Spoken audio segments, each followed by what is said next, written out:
He looked her up and down, lips tight, salute withheld. Santos, who had initially questioned her appointment to lead the mission, found himself grudgingly impressed by her tactical awareness and decision-making under pressure.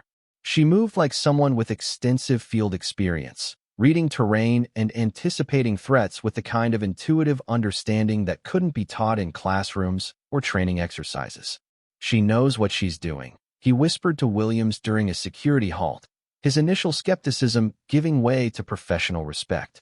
Williams nodded in agreement, having observed her communication procedures and medical knowledge during their mission preparation. "Better than half the team leaders I've worked with," he admitted quietly.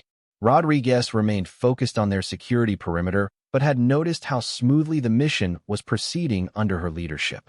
The route selection, timing, and coordination demonstrated competence that exceeded his expectations based on the general's comments about her qualifications. At 0147 hours, they located the crash site, a clearing where Lieutenant Blackwood's helicopter had made a controlled landing before being destroyed by enemy forces. The aircraft was completely burned out, but intelligence had been correct about the pilot's survival. Tracks leading away from the wreckage indicated that he'd escaped the initial crash and moved toward a defensive position approximately 400 meters away. "Target area secured," Vasquez reported to headquarters. "Crash site confirmed, pilot not present, but evidence suggests survival and movement toward grid reference 234 to 567. Copy your transmission. Continue search and maintain communication schedule." Following the tracks required careful movement through terrain that provided excellent concealment but also offered multiple opportunities for ambush. Enemy forces had clearly searched the area, leaving behind evidence of their presence in the form of disturbed vegetation, discarded equipment, and fighting positions that suggested they were still actively hunting for the downed pilot. Vasquez led her team with increasing confidence as they closed in on Lieutenant Blackwood's probable location. Her tactical decisions continued to demonstrate competence that impressed the Rangers, while her navigation skills proved superior to what any of them had expected from someone they'd assumed lacked significant field experience. At 0223 hours, they found him. Lieutenant David Blackwood was conscious but severely injured, having taken shrapnel to his left leg and right shoulder during the helicopter crash. He'd managed to reach a defensive position in a drainage ditch that provided concealment from aerial observation, but left him exposed to ground search parties.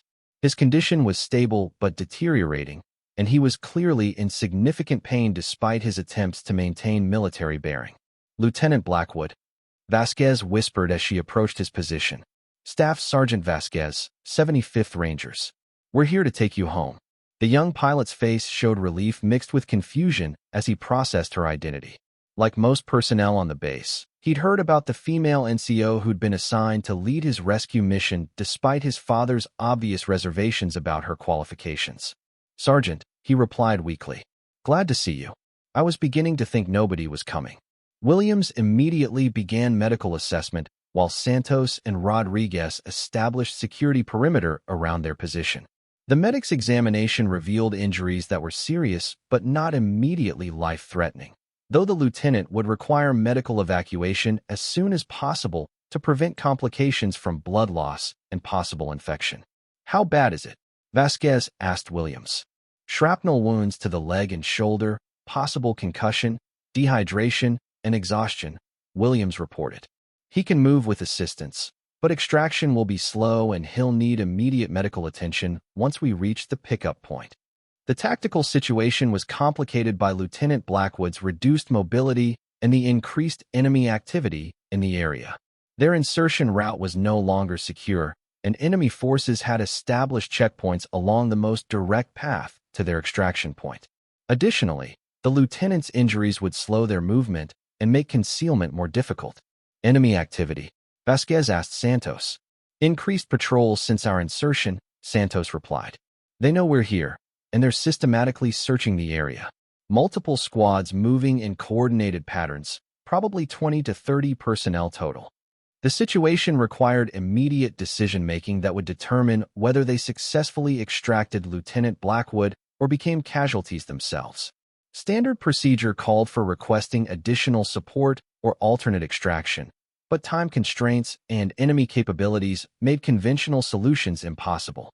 Vasquez studied her map while processing the tactical variables that would determine their route selection. The most direct path to the extraction point would take them through an area where enemy forces were concentrated, while alternate routes would require significantly more time and expose them to additional risks. But she'd identified a third option during her mission planning, a route that would take them through terrain that enemy forces would consider impassable for personnel carrying wounded. It was dangerous and would require exceptional navigation skills, but it offered the possibility of avoiding enemy contact while reaching the extraction point within their timeline. We're taking the southern route through the marsh, she decided.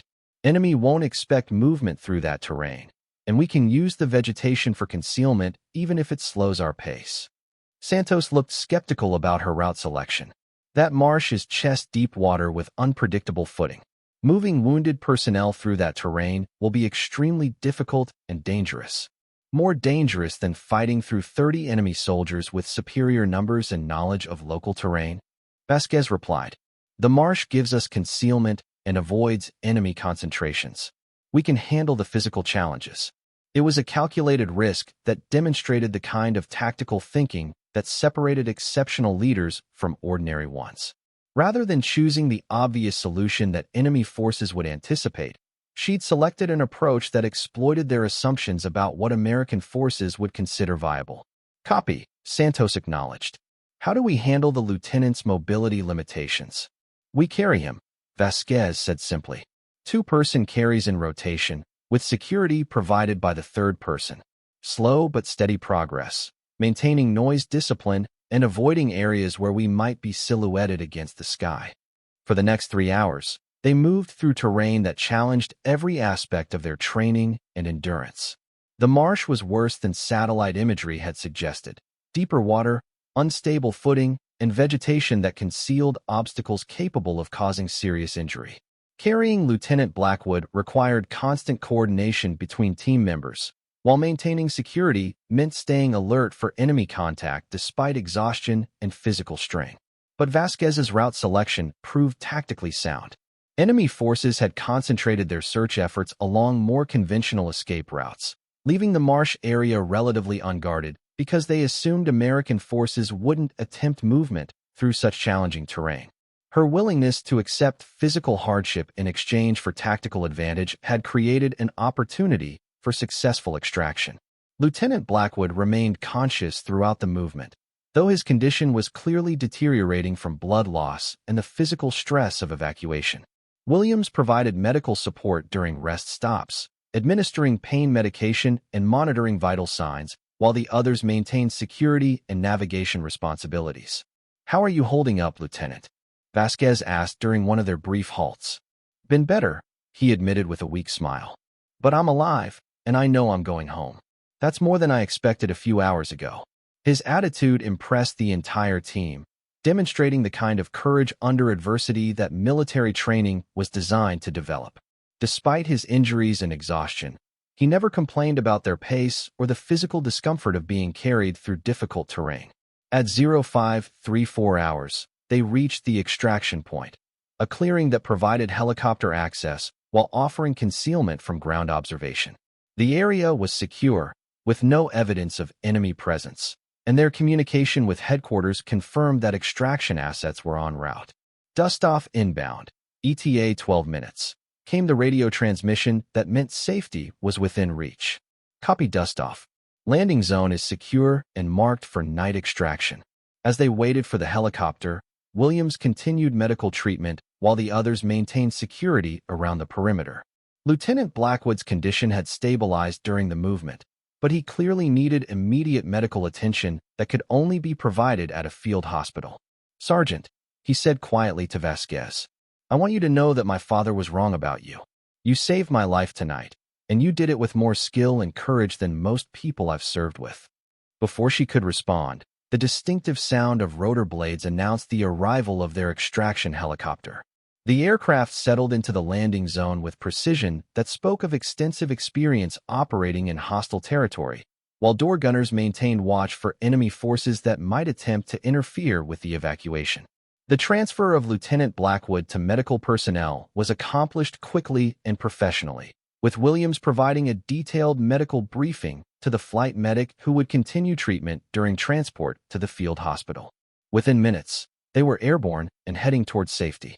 As the helicopter climbed away from the extraction point, Vasquez felt the exhaustion that always followed successful completion of high-stakes missions. But she also felt something else, satisfaction that came from proving herself under conditions where failure would have cost American lives. Santos, Williams, and Rodriguez had served under her leadership for over 6 hours of dangerous operations, and their initial skepticism had been replaced by genuine respect for her tactical competence and personal courage. They'd followed her through terrain that tested their limits and trusted her decisions when conventional approaches would have failed. "Sergeant," Santos said over the helicopter noise, "that was some of the best small unit leadership I've seen in 5 deployments. The general should know that you accomplished this mission with 0 casualties and exceptional tactical judgment." Williams and Rodriguez nodded in agreement, their respect evident despite the noise and confusion of helicopter transport. They'd started the mission with doubts about her qualifications, but ended it with confidence in her capabilities as a leader and professional soldier. 6 hours later, back at Forward Operating Base Vanguard, Vasquez prepared her after-action report while Lieutenant Blackwood underwent surgery to repair his injuries. The mission had been successful by every measure. The objective accomplished, all personnel returned safely, and no enemy contact that might have compromised future operations. But she knew that her real test would come when she faced General Blackwood to report on the mission. His son was alive and safe because of her leadership, but she wasn't certain that success would change his opinion about her qualifications or suitability for continued service in elite units. At 1,400 hours, she was summoned to the general's office for her mission debriefing, the same office where, 12 hours earlier, he had questioned her competence and withheld the salute that military protocol required. She entered with the same military bearing that had characterized her previous encounter, but now she carried the confidence that came from proven performance under the most demanding conditions. "Sir," Staff Sergeant Vasquez reporting as ordered. General Blackwood looked up from his desk, where he'd been reviewing her preliminary after-action report. His expression was different from their previous meeting, less skeptical, more thoughtful, carrying the complex emotions of a father whose son had been returned safely and a commanding officer forced to reassess his judgment about subordinate personnel. "Sergeant," he acknowledged, rising from his chair to face her directly. "I've read your initial report, and I've spoken with my son about the mission. I understand that Lieutenant Blackwood is expected to make a full recovery and return to duty within 6 weeks." "Yes, sir. The medical team indicates that his injuries were serious but not permanently disabling. He should regain full function with appropriate rehabilitation." Blackwood nodded, processing information that meant more to him as a father than as a commanding officer. "Tell me about the mission execution. Your route selection was unconventional, and your tactical decisions differed significantly from standard search and rescue protocols." For the next 30 minutes, Vasquez provided a detailed briefing on every aspect of the mission, her analysis of enemy capabilities, her route selection reasoning, the challenges encountered during movement, and the decisions that had enabled successful extraction without casualties. Her account demonstrated thorough planning, sound tactical judgment, and the kind of adaptive leadership that emergency situations required. Throughout her briefing, Blackwood listened with the focused attention of someone reassessing previous judgments based on new information. Her tactical analysis was sophisticated, her decision-making had been appropriate for the circumstances, and her leadership had clearly been effective in accomplishing an extremely difficult mission. "The Rangers assigned to your team have submitted their own reports," Blackwood noted. "Their assessment of your performance is unanimously positive. Staff Sergeant Santos specifically noted that your tactical competence exceeded his expectations, while Sergeant Williams praised your coordination and communication under pressure." Vasquez maintained her professional demeanor, but she felt satisfaction at knowing that the men who'd initially doubted her capabilities had been impressed by her actual performance. Earning respect from experienced combat veterans was more meaningful than any formal recognition or commendation. However, Blackwood continued, his tone shifting slightly, "I owe you more than just professional acknowledgement of successful mission completion. He paused, and for the first time since she'd known him, the general appeared uncertain about his words. The confident authority that had characterized their previous interaction was replaced by something approaching humility. 12 hours ago, I questioned your qualifications for this mission based on assumptions that proved incorrect. I withheld the professional respect that your rank and service record had earned, and I implied that your presence in elite units was the result of political considerations rather than merit. Vasquez remained at attention, waiting to see where this unprecedented admission was leading.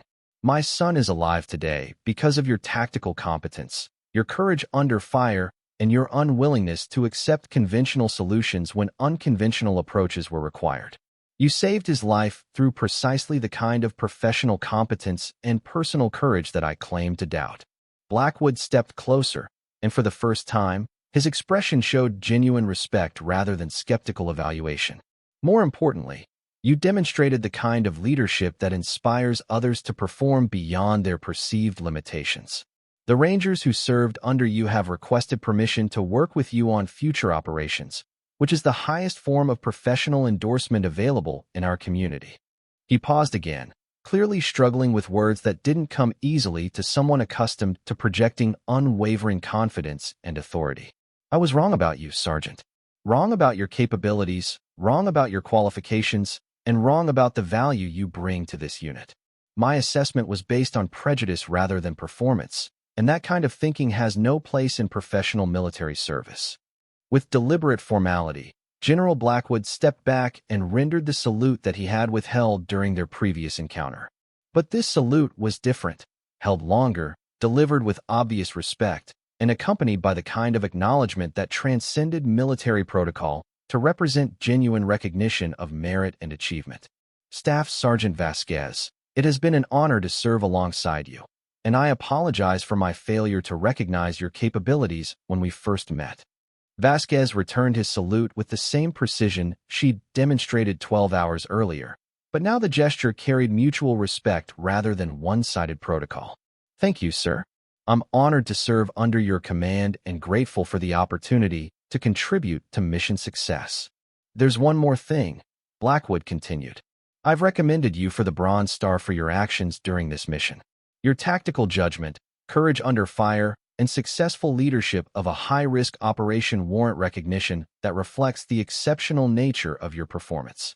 The Bronze Star was a significant decoration that would mark her personnel file as someone capable of exceptional performance under combat conditions. More importantly, it represented official recognition of the competence that she'd been working to demonstrate throughout her military career. Additionally, Blackwood added, I'm recommending you for promotion to Sergeant First Class and assignment to our Special Operations Liaison position. That assignment will involve working directly with Special Operations units conducting the most challenging missions in this theater of operations. It was the kind of assignment that would accelerate her career development while placing her in positions where her proven capabilities could be utilized to maximum advantage. More significantly, it represented confidence in her abilities from a commanding officer whose opinion carried significant weight throughout the special operations community. Sir, I'm honored by your confidence and ready to accept any assignment that contributes to mission success and saves American lives. I have no doubt about that, Sergeant. Your actions last night prove that you possess exactly the kind of courage and competence that our most challenging missions require. As she prepared to leave his office, Blackwood added one final comment that revealed the personal gratitude behind his professional assessment. My son asked me to tell you something. He said that when he was lying in that drainage ditch, believing he might die far from home, he wasn't thinking about military protocol or unit politics. He was hoping that whoever came for him would have the courage and skill necessary to bring him home alive. The general's voice carried genuine emotion as he continued. He said that you demonstrated both of those qualities and that he'll spend the rest of his life grateful for your willingness to risk everything to save someone you'd never met.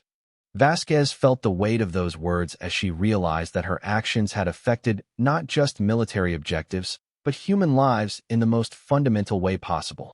She'd given a father his son back, and she'd done it through the kind of professional competence and personal courage that represented the best traditions of military service. Tell the lieutenant that it was an honor to serve alongside him. and that I'm proud to be part of a military that produces soldiers with his courage and determination." 3 weeks later, the story of Staff Sergeant Vasquez's mission had spread throughout Forward Operating Base Vanguard and beyond. Her tactical decisions, leadership under pressure, and successful completion of an extremely dangerous rescue operation had earned respect from personnel throughout the command structure. But more importantly, her example had changed conversations about capability and qualifications in ways that extended far beyond her individual situation. Officers and enlisted personnel who had previously expressed doubts about integration and equal opportunity began reassessing their opinions based on demonstrated performance rather than theoretical concerns. General Blackwood made a point of publicly acknowledging her achievements during unit formations and official ceremonies, using her example to illustrate the importance of judging personnel based on competence rather than preconceptions. His willingness to admit error and adjust his thinking based on evidence provided a model for other leaders struggling with similar issues. The 3 Rangers who had served under her leadership became unofficial advocates for her continued assignment to challenging missions, telling anyone who would listen about her tactical competence and leadership capabilities. Their endorsement carried special weight because it came from experienced combat veterans who had initially shared doubts about her qualifications. Lieutenant David Blackwood made a full recovery and returned to duty 6 weeks after his rescue, as predicted by the medical team. His first action upon returning to flight status was to request a meeting with Staff Sergeant Vasquez to thank her personally for saving his life and to express his admiration for her courage and professional competence.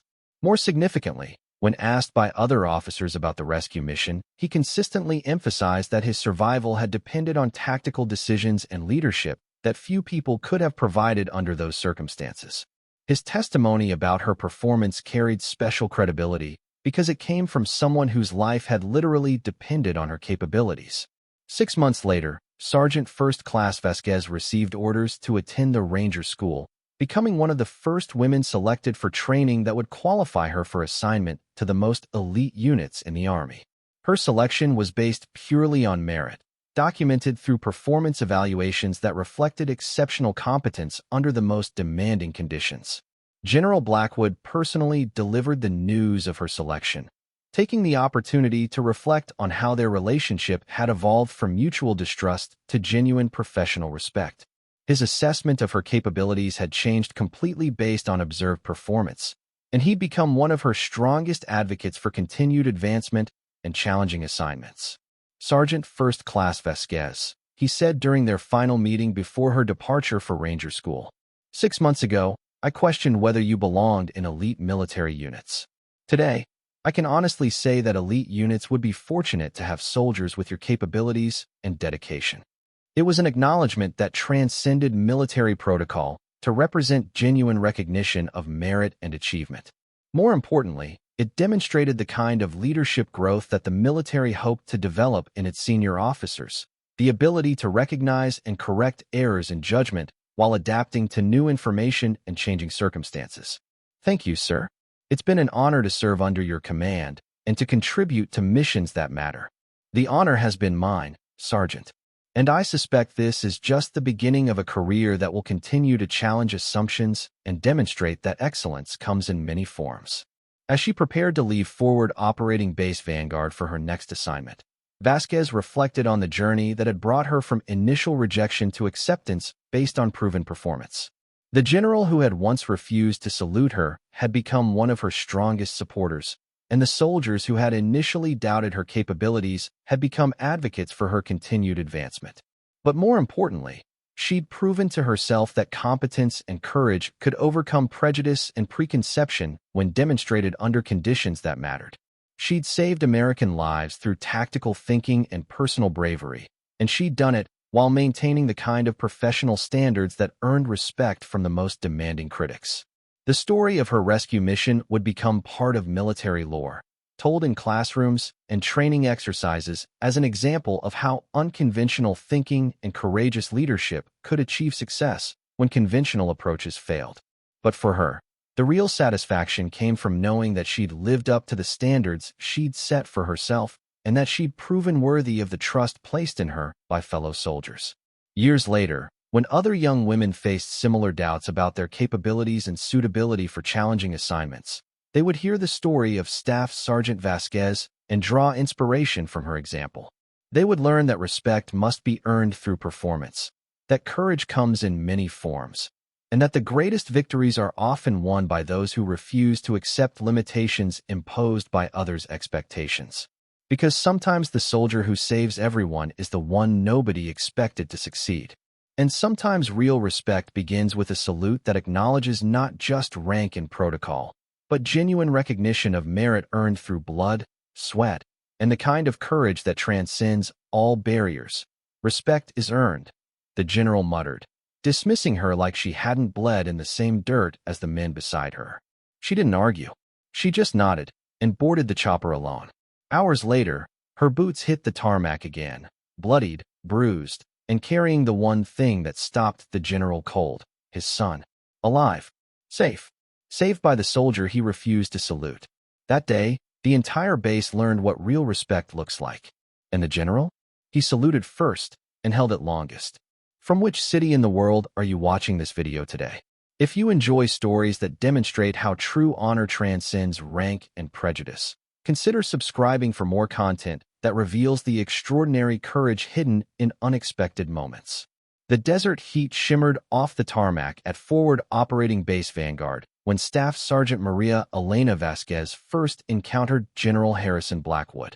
At 1,400 hours, the temperature had already reached 118 degrees Fahrenheit, turning the Iraqi landscape into a furnace that tested even the most experienced soldiers.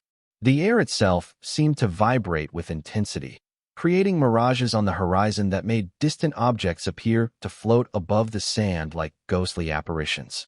Vasquez had been at the base for 6 weeks, serving as a forward reconnaissance specialist with the 75th Ranger Regiment. But this was her first direct interaction with the commanding general whose reputation preceded him like thunder before lightning. Forward Operating Base Vanguard represented everything that American military engineering could accomplish under hostile conditions.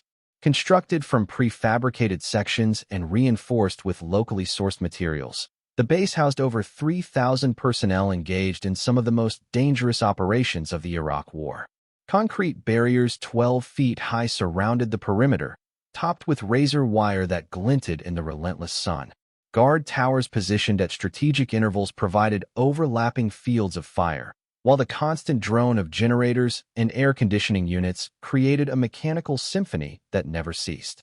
General Blackwood stood 6 feet 4 inches tall, with silver hair cropped in a perfect military fade that hadn't shown a single strand out of place during his entire deployment. His shoulders still carried the bearing of his 32 years in service, from second lieutenant fresh out of West Point through his current position commanding one of the most critical operations in the theater. His uniform was immaculate despite the harsh conditions, every ribbon and decoration precisely placed to reflect a career that had taken him through 2 previous wars and countless classified operations that would never appear in official histories. At 54, General Harrison Blackwood commanded respect through presence alone, and his reputation for demanding perfection from subordinates was legendary throughout the command structure.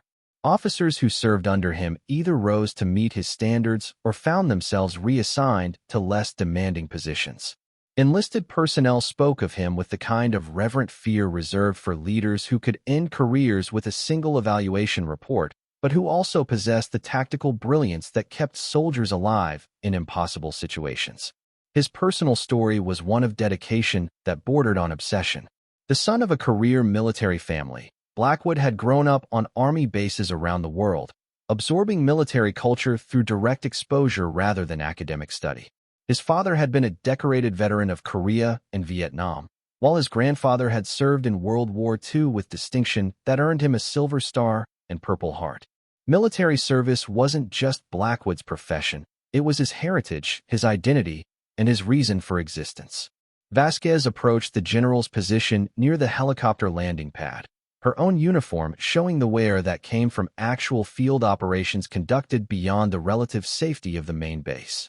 Dust covered her boots like a second skin, accumulated through weeks of movement across terrain that challenged both equipment and personnel. Her body armor bore the scuffs and marks of recent combat, while her weapon showed the careful maintenance that separated professional soldiers from amateur enthusiasts. At 28, Staff Sergeant Maria Elena Vasquez had already completed 4 combat deployments spanning 3 different countries, earning decorations for actions that remained classified in files that few people had clearance to access. Her personnel record showed only the basic facts of her service, dates of deployment, units served with, and general performance evaluations that used carefully neutral language to describe exceptional performance without revealing operational details. But those who had served alongside her knew a different story. Vasquez had volunteered for every dangerous assignment offered during her 6 years of active duty, consistently choosing the most challenging positions available rather than seeking safer alternatives that would have provided better opportunities for promotion and personal advancement.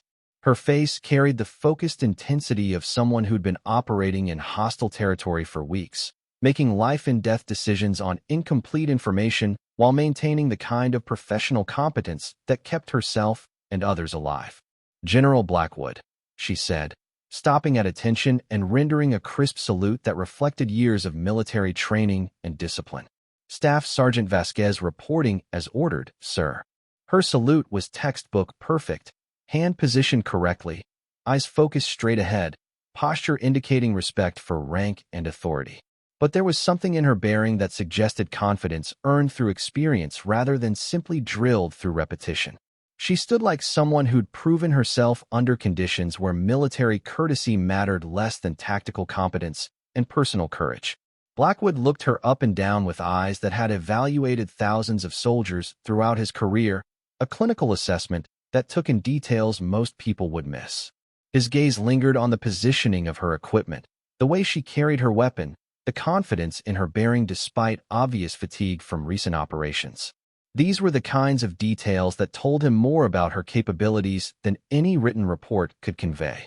But something in his expression suggested that his assessment wasn't entirely favorable, that he was seeing things that confirmed preconceptions rather than challenged them.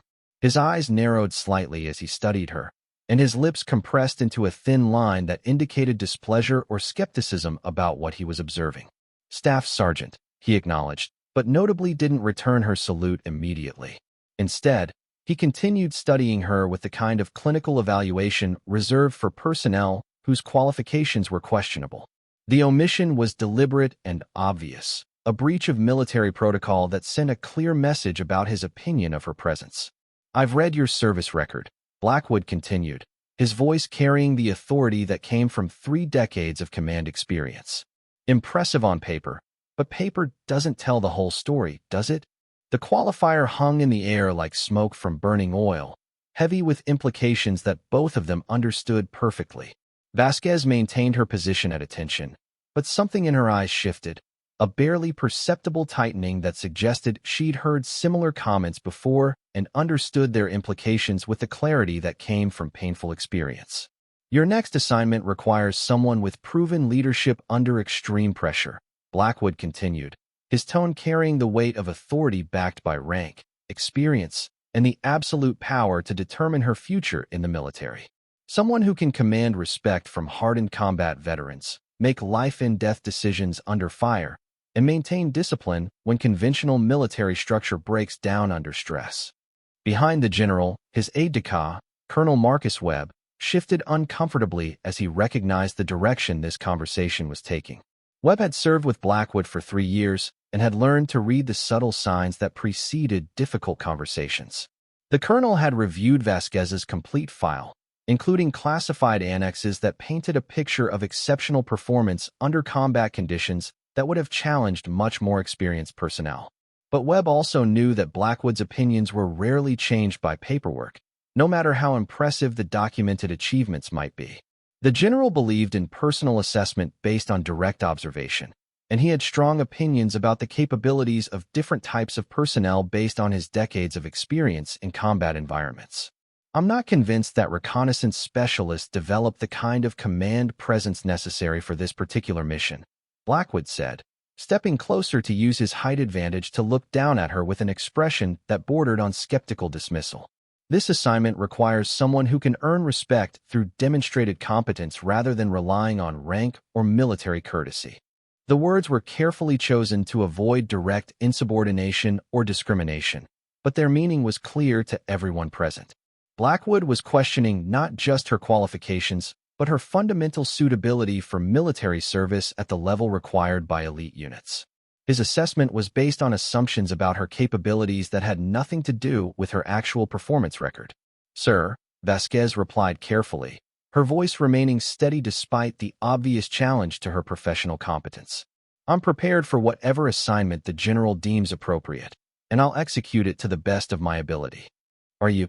Blackwood stepped even closer, using his physical presence to emphasize the power dynamic between them. "Because this mission requires someone who can command respect from hardened combat veterans who've earned their place through blood and sacrifice. Someone who can make decisions that determine who lives and who dies, without hesitation or second-guessing." He paused, allowing his words to sink in before delivering the final assessment that revealed his true opinion. "Respect is earned, Sergeant, not granted because of gender integration policies or political correctness initiatives. The men you'll be working with have fought for their place in this unit, and they won't follow someone who hasn't proven herself under the same conditions they've endured." The words hit like a physical blow, carrying implications that went far beyond simple professional assessment. Vasquez didn't flinch, having heard variations of this speech throughout her career, but her jaw tightened almost imperceptibly as she processed the general's meaning. "I understand, sir. Do you?" Blackwood's voice carried a harder edge now, reflecting genuine doubt about her comprehension of the challenges she would face. "Because tomorrow morning, you'll be leading a team into territory where hesitation gets people killed, where your decisions affect not just your own survival, but the lives of soldiers who've earned their place through demonstrated competence under fire." Colonel Webb intervened before the conversation could escalate further, recognizing that continued confrontation would be counterproductive regardless of the general's concerns. "General, perhaps we should brief the sergeant on the mission parameters so she can prepare accordingly and demonstrate her capabilities through performance rather than discussion." Blackwood nodded curtly, accepting the diplomatic intervention while maintaining his skeptical expression. "Very well, Sergeant. You're being assigned to lead a reconnaissance team into the Anbar province to locate and extract Lieutenant David Blackwood, whose helicopter was shot down 48 hours ago during a routine supply mission." The general's voice remained professionally neutral as he delivered this information, but Webb caught the slight tightening around his eyes that betrayed deeper emotions. Lieutenant David Blackwood was the general's son, a helicopter pilot with the 160th Special Operations Aviation Regiment, who'd volunteered for one of the most dangerous assignments in the theater of operations despite his father's position and influence. Intelligence suggests the lieutenant is alive but trapped behind enemy lines with unknown injuries and hostile forces actively searching for him. Blackwood continued, his professional mask slipping slightly to reveal the concern that any father would feel for a son in mortal danger. "Standard search and rescue protocols suggest a company-strength operation, but we don't have the luxury of time or the element of surprise necessary for conventional approaches." The tactical situation was complicated by political and operational factors that made conventional military responses impossible. A large-scale rescue operation would require significant air support and ground forces that could trigger diplomatic complications with neighboring countries. Additionally, the area where Lieutenant Blackwood's helicopter had gone down was controlled by insurgent forces that had demonstrated sophisticated anti-aircraft capabilities and tactical knowledge. Webb provided additional details that painted a grimmer picture of the operational environment. The lieutenant's emergency beacon went silent 6 hours ago after transmitting for approximately 36 hours.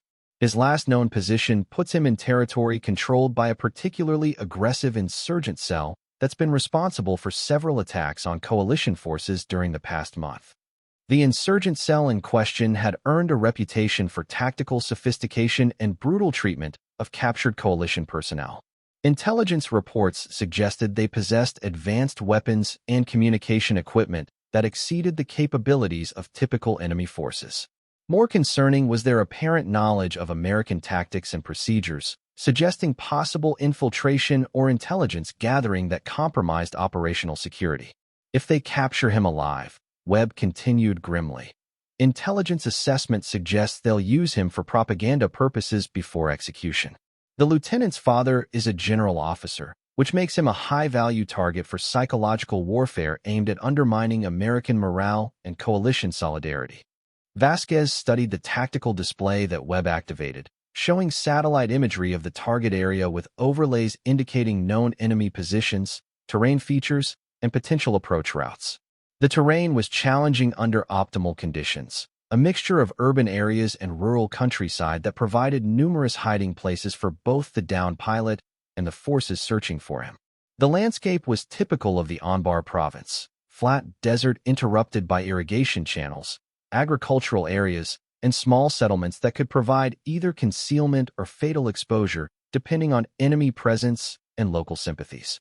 Conventional military approaches would be detected long before reaching the target area, while enemy positions were well established to repel direct assault with superior numbers and knowledge of local terrain. Recommended approach? Blackwood asked, his tone suggesting this was a test rather than a genuine request for tactical input. He wanted to see how she would analyze the situation and whether her recommendations would demonstrate competence or confirm his doubts about her capabilities. Small team insertion, probably 4 personnel maximum, Vasquez replied after studying the imagery for several minutes. Night infiltration through this Wadi system here, avoiding known enemy positions while maintaining communication with intelligence assets for real-time updates on hostile movement and the lieutenant's status. Her finger traced potential routes on the display, while her mind processed variables including terrain, enemy capabilities, weather conditions, and the physical condition of the person they were trying to rescue. The recommended approach demonstrated understanding of both reconnaissance principles and the tactical realities of operating in hostile territory with limited support. An extraction? Depends on the lieutenant's condition and enemy response to our presence, Vasquez continued, her analysis showing the kind of thorough thinking that came from experience rather than theoretical knowledge. If he's mobile and uninjured, we guide him to this alternate pickup point approximately 2 kilometers from his last known position. If he's injured or unconscious, we'll need medical support and possibly close air support to cover extraction under fire. Blackwood's expression didn't change, but Webb recognized the subtle signs that indicated the general was impressed despite his reservations. Vasquez's tactical assessment was sound, demonstrating the kind of operational thinking that came from actual experience making similar decisions under comparable conditions. Timeline for mission execution? The general continued, testing her understanding of the time constraints that governed rescue operations. Tonight would be optimal, sir, Vasquez replied without hesitation. Every hour that passes increases the likelihood that enemy forces will either locate the lieutenant or expand their search pattern to include our insertion routes. Additionally, his physical condition may be deteriorating if he's injured, making extraction more complicated with each delay. Personnel selection for your team? Vasquez paused, recognizing that this question carried more weight than simple logistics. Her answer would reveal her understanding of unit dynamics and her ability to work with personnel who might question her authority based on preconceptions about her capabilities.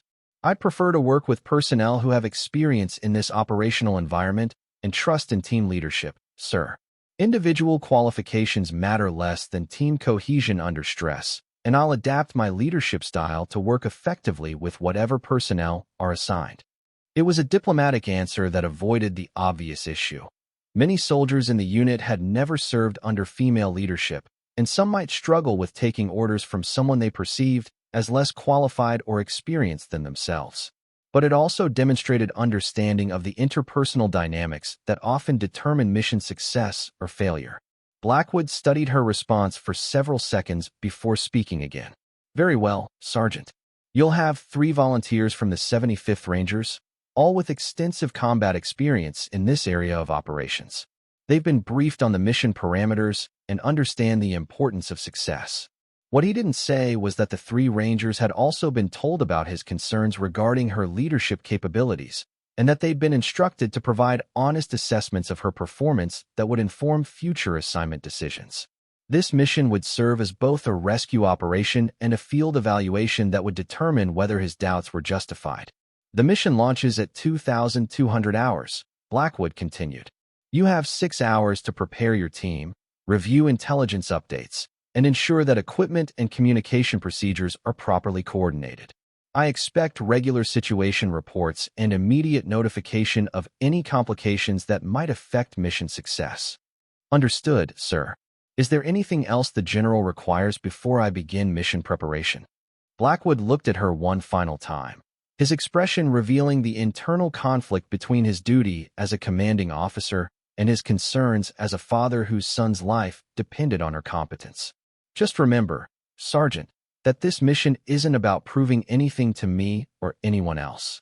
It's about bringing home an American soldier who's depending on you to do your job professionally and effectively. I understand completely, sir. As Vasquez prepared to leave for her mission briefing, Blackwood finally returned her salute with the kind of mechanical precision that fulfilled military protocol without conveying genuine respect.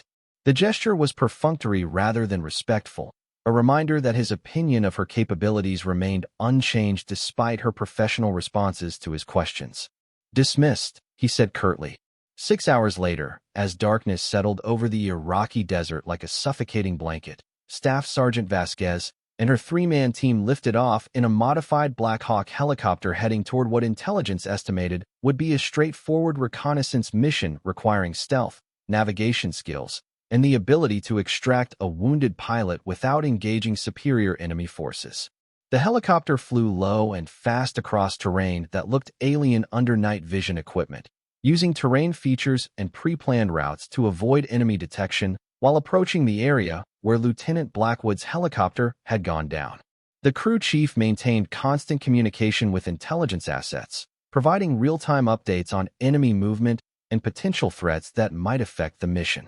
Vasquez monitored their progress while reviewing final intelligence updates and confirming contingency plans with her team members. The 3 Rangers assigned to her team were experienced professionals who'd volunteered for the mission despite their concerns about working under female leadership for the first time in their careers. Staff Sergeant Miguel Santos had completed 5 combat deployments and earned a Bronze Star for actions during urban combat operations. His specialty was close-quarters battle and urban reconnaissance, skills that would prove invaluable if they encountered enemy forces in the built-up areas near the crash site. Sergeant First Class Kevin Williams served as the team's communications specialist and medic, with training that equipped him to handle both technical coordination and emergency medical treatment under combat conditions. His ability to maintain contact with headquarters while providing medical care could determine mission success if Lieutenant Blackwood required immediate treatment.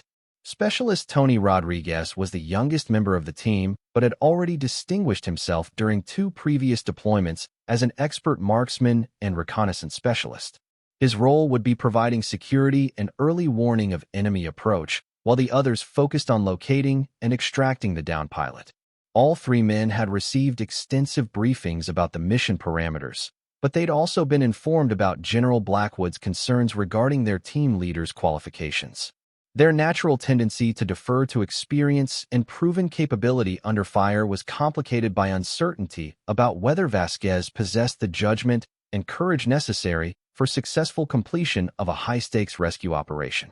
The insertion went smoothly, with the helicopter delivering them to a landing zone approximately 3 kilometers from the crash site without detection by enemy forces. As soon as their boots hit the ground, they moved into defensive positions while the aircraft departed, leaving them alone in hostile territory with only their training, equipment, and mutual trust to ensure survival. "Comms check," Vasquez whispered into her radio, confirming that communication links with headquarters remained functional. "Lima Charlie," came the reply, indicating that transmissions were being received clearly. For the next 2 hours, they moved through terrain that tested every aspect of their training and experience. The landscape was more challenging than satellite imagery had suggested, with irrigation ditches, abandoned buildings, and vegetation that provided concealment for both friendly and enemy forces. Enemy patrols were more active than intelligence had predicted, requiring frequent detours and extended periods of motionless waiting while hostile forces passed nearby. But Vasquez demonstrated navigation skills and tactical judgment that impressed even the skeptical rangers assigned to her team. She selected routes that provided concealment while maintaining progress toward their objective, made decisions about when to move and when to wait that kept them undetected, and communicated through hand signals that minimized noise while coordinating team movement.